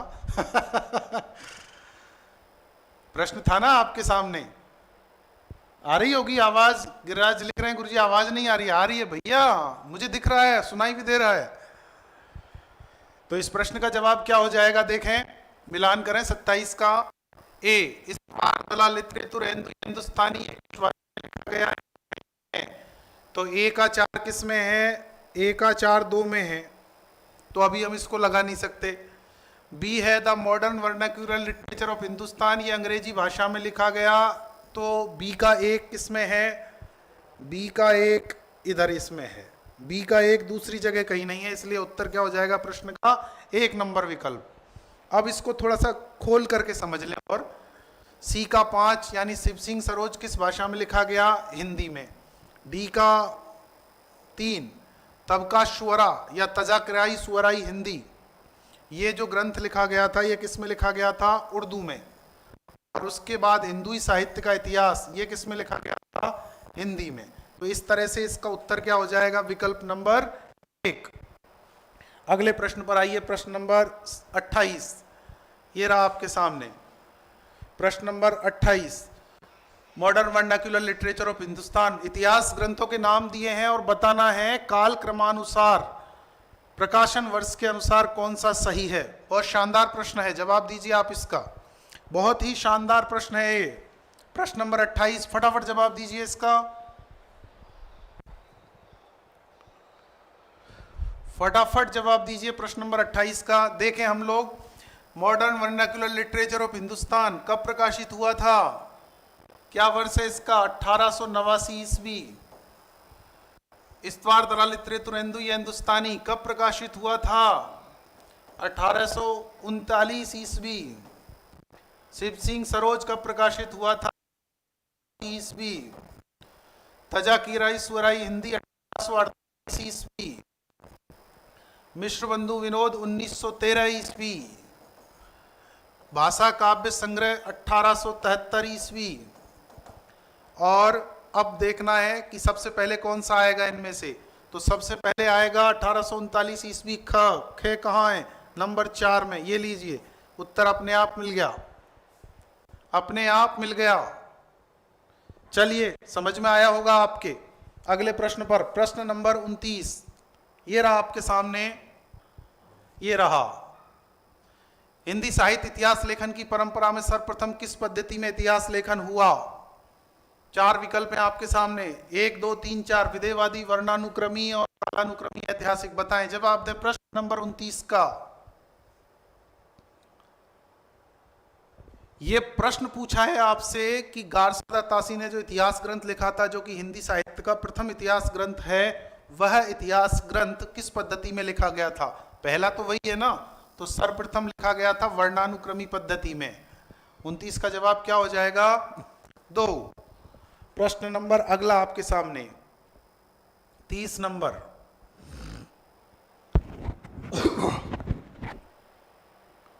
30 नंबर प्रश्न ये रहा आपके सामने, देखें, गौर करें इसको। किस इतिहास लेखक ने हिंदी साहित्य इतिहास के काल विभाजन और नामकरण में बाल्यावस्था, किशोरावस्था और युवावस्था आदि नाम दिए हैं? 30 का जवाब दीजिए फटाफ से। किस इतिहास लेखक ने हिंदी साहित्य के इतिहास के काल विभाजन और नामकरण में किशोर अवस्था, बाल्यावस्था और युवावस्था ये नाम दिए? उन्होंने कहा था, याद करिए, आदिकाल। आदिकाल को कहा था बाल्यावस्था, और मध्यकाल को, जिसमें आ गए भक्ति काल और रीति काल दोनों, उसको कहा था किशोर अवस्था।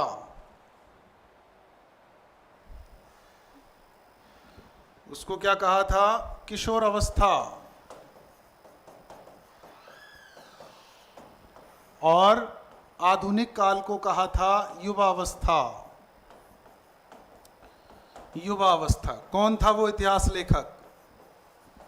जल्दी से जवाब दें। 30 का 1 बिल्कुल सही जवाब। जिनका 1 नंबर है वो बिल्कुल सही कह रहे हैं। रमाशंकर शुक्ल रसाल ने कहा था हिंदी साहित्य का इतिहास अपनी पुस्तक में, जो 1930 में प्रकाशित हुई थी। अगले प्रश्न की तरफ आइए, प्रश्न नंबर 31 ये रहा आपके सामने। हिंदी का प्रथम महाकाव्य माना जाता है। बहुत शानदार प्रश्न है। 31 नंबर का जवाब दीजिए फटाक से। हिंदी का प्रथम महाकाव्य माना जाता है, कौन सा है हिंदी का प्रथम महाकाव्य? हिंदी का प्रथम महाकाव्य कौन सा है? 31 नंबर का जवाब, हिंदी का प्रथम महाकाव्य।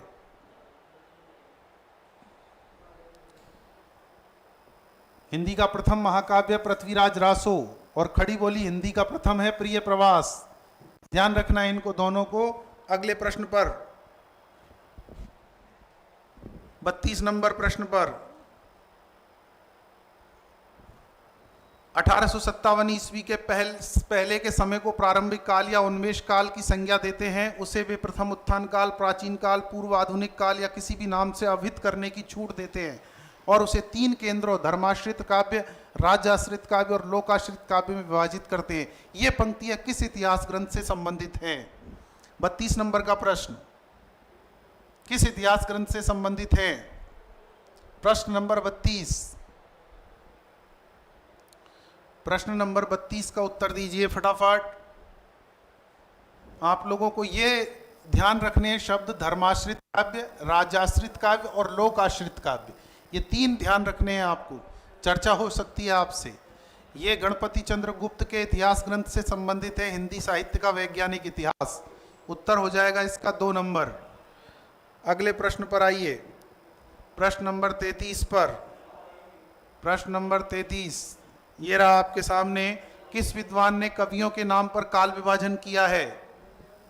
सेनापति काल, भूषण काल, पूर्व देव काल, पद्माकर काल, द्विजदेव काल, ऐसे। तो ये 33 नंबर का उत्तर हो जाएगा। मिश्र बंधुओं ने किया। ये ध्यान रखना, किस विद्वान ने कवियों के नाम पर काल विभाजन किया है? किसने किया है? मिश्र बंधुओं ने। ध्यान रखना इसका। और आज के टेस्ट का सेकंड लास्ट क्वेश्चन ये रहा आपके सामने, 34वां प्रश्न। किस ग्रंथकार ने तुलसी को अपने ग्रंथ का सुमेरु कहा? इसकी चर्चा हम लोग कर चुके, नाभादास ने कहा था। और आज के टेस्ट का अंतिम प्रश्न 35वां प्रश्न ये रहा आपके सामने, आज के टेस्ट का अंतिम प्रश्न। सुमेलित कीजिए। सिद्ध सामंत काल किसने कहा? फटाफट बताइए। देखिए इसको। प्रश्न नंबर 35। प्रश्न नंबर 35 पर आदिकाल को सिद्ध सामंत काल किसने कहा? ए का हो जाएगा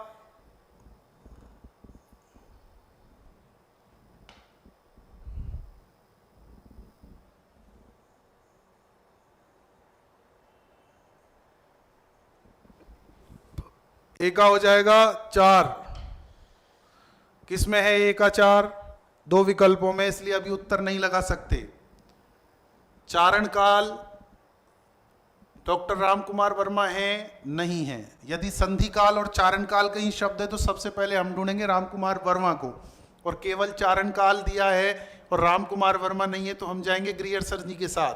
तो बी में 3 किधर है? बी में 3 ये रहा, इसलिए उत्तर हमारा क्या हो जाएगा? 3 नंबर।